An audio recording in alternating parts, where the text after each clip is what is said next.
Thank you so much for taking a minute out today. It's great to meet you. I appreciate it. Well, thank you for having me, Joe. I appreciate you having me. Glad to meet you and your audience. Yes, absolutely. So let's get into it. I always begin with this question. 6 years ago, the pandemic changed our world. How did you get through it, and how has it changed you today? Well, for me, I worked every day. I was an essential worker, and being an essential worker, I went to work every day. The only thing that changed dramatically was for me was I lost my mother during the pandemic. No, she didn't have COVID, but she had cancer, and not being able to go see her in the hospital, not being able to spend time with her. It was funny, it's ironic. The doors of the hospitals opened 2 days before she passed. So that was something. So it made me cherish people, cherish moments, and allow myself really to enjoy spending time with your loved ones and friends. For sure. So let's get into everything that you do on a daily basis. And to do that, kids always pull the truth out of us. I'm going to put you in front of 13-year-olds. It's career day. You're in a school. And the kid in the back of the room is like, hey, what do you do for a living? How do you answer them? Wow, what I do for a living, and I would probably have that voice on and be very excited about it. I would tell them about I work in a job where I'm the first, only, and one of few women's most days. I am in trades. And what is trades? Trades is where we work with our hands. We build infrastructure at JFK Airport, to be very honest. And I help mechanics build, make sure things are running smoothly. I've done paving. I have done work with mechanical, sprinkler, sprinkler fitters, plumbers. So we keep the operation going, and I've assisted them. Now I supervise them. And your real goal is retention, is to have a happy workforce. Yes. Well, that's because I've been the first, only, and one of few women. And a lot of times women leave within the first 3 to 5 years when they're in a job where they're the only one or the first one because of the microaggressions. So I believe that companies helping other employees understand what it takes for women to be there and the value that they bring will retain more women in their jobs. So when you were at that age of career day, 12, 13 years old, what was your dream job? What did you want to grow up and become?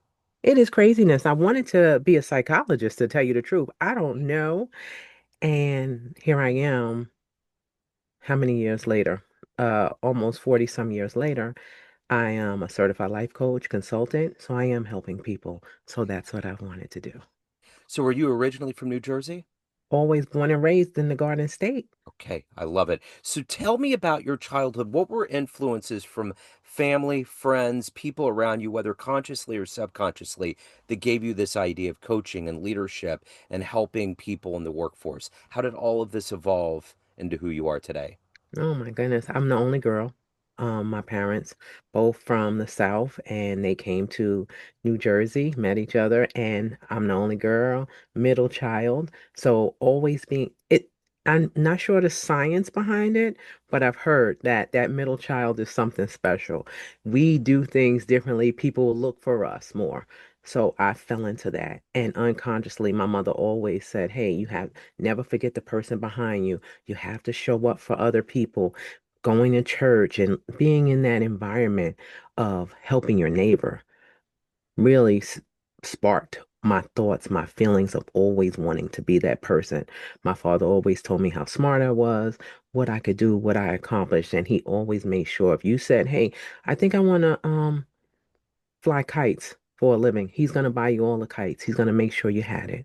So it showed me that if you put in the work and you showed up every day, and you went after your dreams, then you could definitely do them and achieve them. So unconsciously, consciously, it all came together, but it came from my family background. I had friends. Went to a very diverse school. So it was never just one thing or the other. It was always people showing up for each other, not just, hey, I'm over here. We were a melting pot. So, who would you say has been that inspirational force throughout your career that's allowed you to navigate to where you are to find your true voice in your profession? And it's funny you asked that question because I always was a woman. Like I said, I've been doing this 27 years, and I had a chief, and he said to me when I could tell you what to do, how to do it. But I never really spoke about it. I never talked about it much. I just moved in silence. And I was going for interviews to, to get a different position, higher position. And he said to me, Samantha, I need you to talk more about what you do. I said, I do. And he said, no, I really need you to talk about it. I need you to say it out loud, all the things that you do. And it got me to thinking that, yeah, I say it here, people know it, and I automatically do it. But to really say it, I wasn't saying it. I wasn't bragging on myself enough. And it seemed like it was permission, and it was unconsciously. And it allowed me to start talking about what I do, allowing myself to be present and be seen unapologetically. Like, hey, no, I have that. I could do that, which built my brag bag and allowed me to allow other women to say, hey, I show up here. I do this. This is the value that I bring. And these are the stats, so you'll know exactly what I do. So, if you could meet any professional woman alive today that embodies all of those characteristics of strength and success, you could have a lunch, you could hang out and talk to them that might help you on your journey. Who would you love to meet and talk to? There's several women, just to let you know that, but Yeah. I would honestly, today, I would want to meet Michelle Obama because she brings together so many women and she inspires young children. Because I think starting with young women, that would allow them to really embody who they are. Like, yes, how did you get there? How did you show up there? How do you keep motivating yourself? How do you keep motivating others? That's the person I would want to meet. You know, after I read her book, I realized she never ever lost sight of her roots. You can. Honestly, I believe that. Like I said, when I spoke about my parents and I spoke about what they poured into me, you may shift, you may change, but when you're rooted in your confidence and rooted in your family values, you stay who you are and you believe in you no matter what. That's so important to know where you're from so that you can make the changes necessary as you grow, but still keeping who you are. Yeah, she never left Chicago, never left that tight-knit family. It was always a part, and I see that with very successful people that there's always that element. No matter where you're at, whether you're in the Oval Office or you're in some high rise in Dubai, you never lose sight of that. And I think those people that are grounded, even Barack, I mean, they've always maintained this level of always having a reverence for their past, no matter You where they're at. Yes, you have to. My father loved history, so I picked that up from him and a lot of he did a lot of research and knowing that and he instilled that in me, knowing your history, knowing where you came from, so that it kind of grounds you. It never keeps you stuck unless you choose to be, but it allows you to just move with reverence and honor to who you were and who came behind you so that you can move forward with your family and friends. So, did you have an early job experience that solidified this vision of coaching and of helping retention and helping women feel included and stay on the job? Was there a moment or was there a collection of moments early on for you that made you emboldened to give this to others? Honestly, no, not young teenager. My parents didn't want me to work. But then when I stepped into this career, when I stepped into the trades, I remember being told that, hey, you have to change who you are. You can't have these long fingernails and these big hair. You always had to be someone else. And as I grew into my career and I started seeing other women come in, I knew then that something had to change because it wasn't just about at that time, it wasn't about retention. It was about helping other women. It was about helping them feel more comfortable about who they were and what they're doing. But I saw them leaving because they weren't comfortable, because they weren't happy, which had to do with women, which then turned into the retention part. So, the other thing that can change the trajectory of our lives, whether professionally or personally, is those little moments of kindness that people bestow on us. What's one of the nicest things that someone's ever done for you that's changed the architecture of the way that you either feel empathy or carry on? That I love that. I had a supervisor, and I remember during the times of loss in my family, and that's not what supervisors normally do. They're not coming to your home or not to say my condolences, and not that I was close to them, but they came just to be there, just to show the support, just to be kind. That is so important.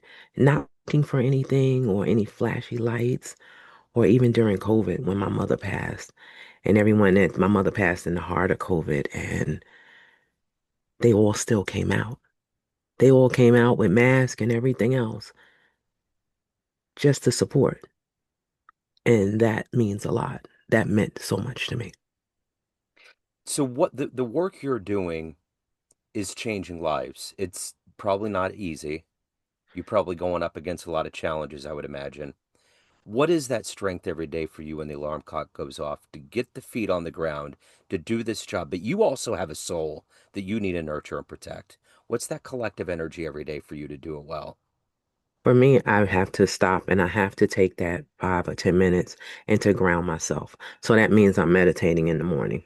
I have to do that. And at night, I journal to release so that I can continue on, so that I can get a good night's sleep. Because if I'm not journaling, releasing, then I'm carrying it and then I'm not resting well. But to ground myself in the morning, that is so important to me. And I tell people that all the time, like you have to find something that's going to allow you to just be present within yourself.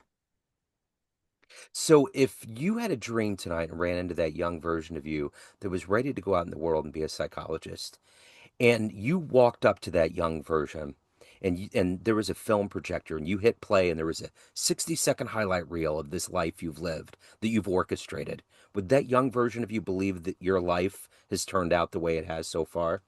Let me tell you something. She would be so proud of me, Yeah. Joe, because I followed my heart. I ended up being exactly, maybe not that title, but I'm still helping. I'm still being involved in the community with people, helping them follow their dreams and their hopes, touching their goals. And elevating to a much higher place than they wanted to be, because I think a lot of times we don't do that. So she would be excited. She'd be still dancing in a little purple dress. So is there a piece of advice that someone gave you that stands above the rest? Have you gotten a really good piece of advice that's been a golden rule? I'm trying to think back because my aunt, Candy, she lived to be 100 years old, and she had told me something. Uh, she just told me to go out and live. That's what she told me to do. And she was much older then. So, older people have a lot of wisdom. I think she had to be close to 90 at that time. She told me to live for me. That's what she did. Because I was always running around, being there for everyone, showing up. And let me tell you, when you start living for you, when you start loving on you enough to show up for you more than you do and stop being apologizing for being who you are, that's a shift and a change that mattered to my life. You know, there's not a lot of people that make it to that age. Did you ever ask her what was kind of the how did she get to that point? How do people live that long? Honestly, I didn't ask her, but I had two aunts, one on my mother's side, one on my father's side. On my father's side was my aunt Candy. My mother's side was my aunt Ophelia. She lived to be 108. They Wow. both had no children. That's the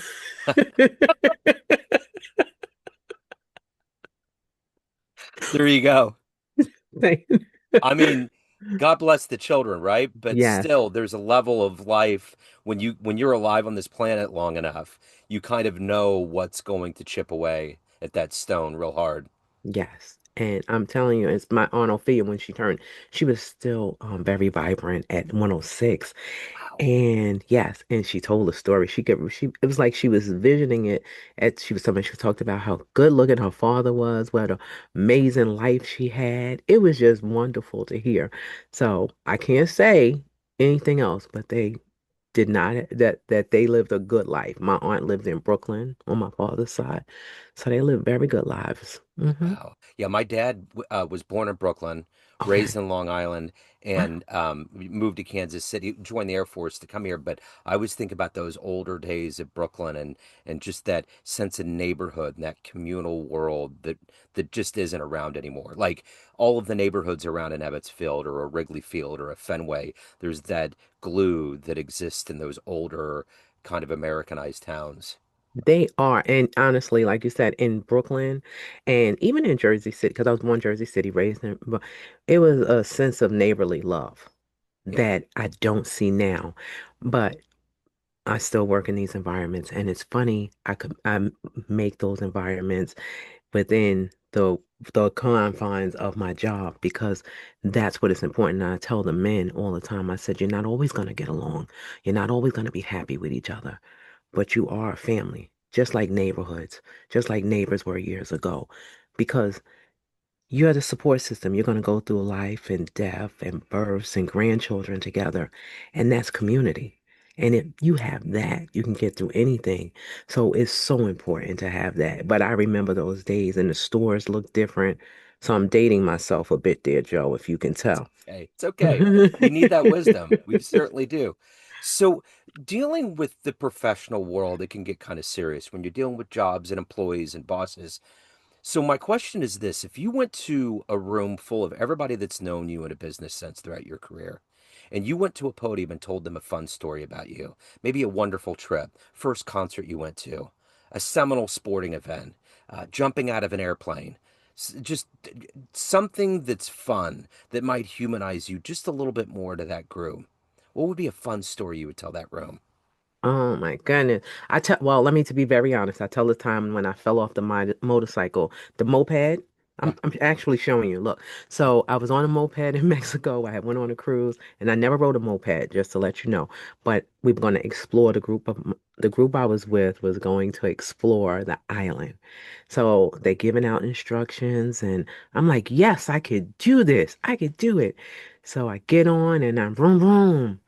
And for whatever reason, I just took off and I lost control of the moped. oh no. And as I tried to turn it to get back to slow it down a bit, I went hit the curb and I was up in the air. Oh no. Yes. And I ended up in a ditch. I'm glad to be here. So I ended up in a ditch and I was all scarred up and I just look, so hence no one would let me ride another moped. I ended up taking cabs everywhere.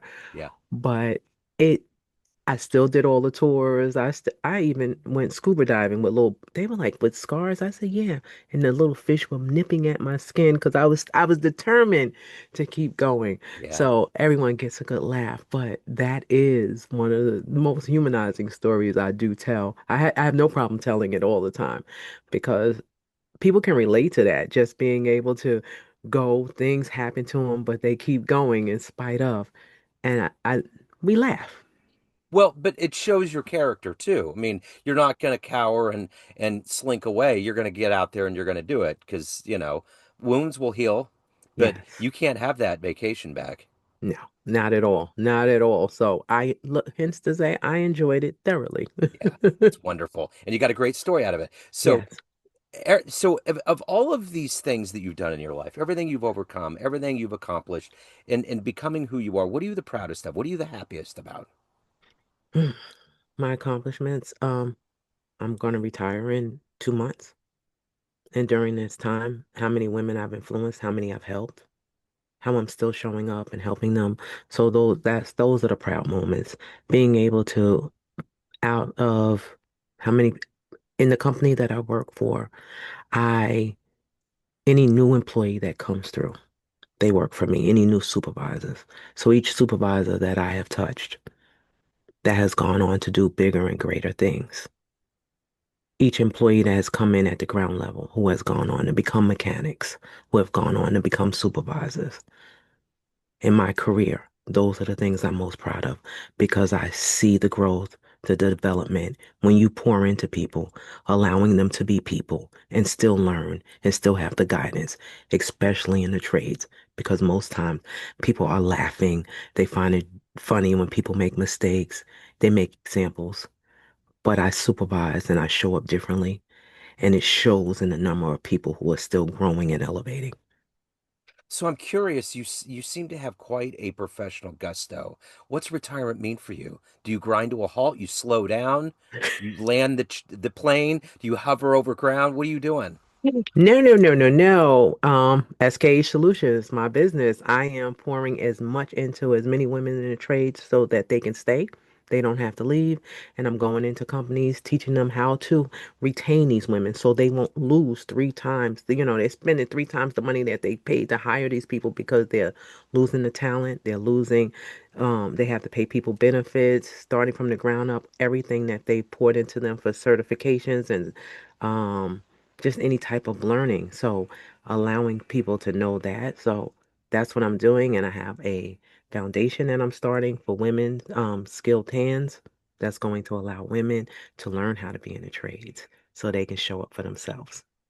I the thing that's encouraging to me is that I feel like this Darwinian idea of the evolution of professions is that I don't ever hear anybody, no matter how much money they have, that they're going to completely stop and they're going to travel or whatever. I mean, you're going to do things like that. There's going to be parts of that, but I feel like people have learned from the past, and we watched people that just stopped and retired, and how much things went downhill or how much their joy went out of them after they work their entire lives. I think that people, like you said, it's changed, but people are giving themselves permission to Yeah. be happy. People are giving themselves permission to do what they want to do. Like I said, people have learned from the past, like, oh, this is it. I've worked and now I deserve this. You deserve much more than just to stop. You deserve to show up for you. You deserve to just be present in life and allow yourself to grow and to build. And sometimes it's not even about the generation behind you. It's just about you. Yeah. So with people knowing that, it's allowing them to step forward. And it's changed. We have the conversations now. People didn't have the Nope. conversations before. Nope. Nope. Yeah. They didn't. So at the end of the day, everyone has a perception of you: family, friends, clients, colleagues, everyone that knows you. But you run the show. What's your perception of you? Who do you think you are? That's a good one. It's funny. I find myself very funny and very straightforward, to be honest. What you get is what you get. I'm not faking, fronting, or forcing anything. I'm showing up just as myself. So that's how I see myself. Very honest, very authentic. Absolutely. I get that. So if anybody wants to dive into SKH Solutions, they want to learn more, they want to reach out, they want to hire you, any of the good business, where do they go? They go to www the SKH Solutions and they can find me there or they can find me on LinkedIn at Samantha Kaye Harris. Kaye is spelled out, or Instagram official SK Samantha K official on Instagram. And I have my new book that's coming out, Your Truth Changes Things, so they can find out a lot about me and all of the work that I'm doing to help women. Tell me about the book.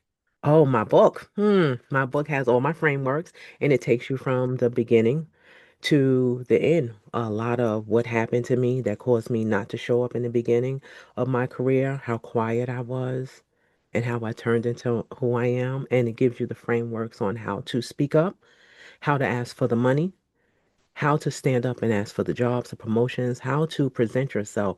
It all has everything about my brag bag. The brag bag is you learning how to brag on yourself. That supervisor I told you about Yeah. that was like, hey, talk about how good you are.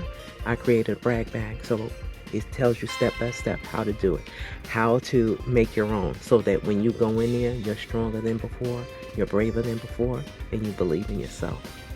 I love it. I will Yeah. put all these links in the show notes. What a joy, Samantha. Thank you for your time. Thank you for your story. So good to meet you.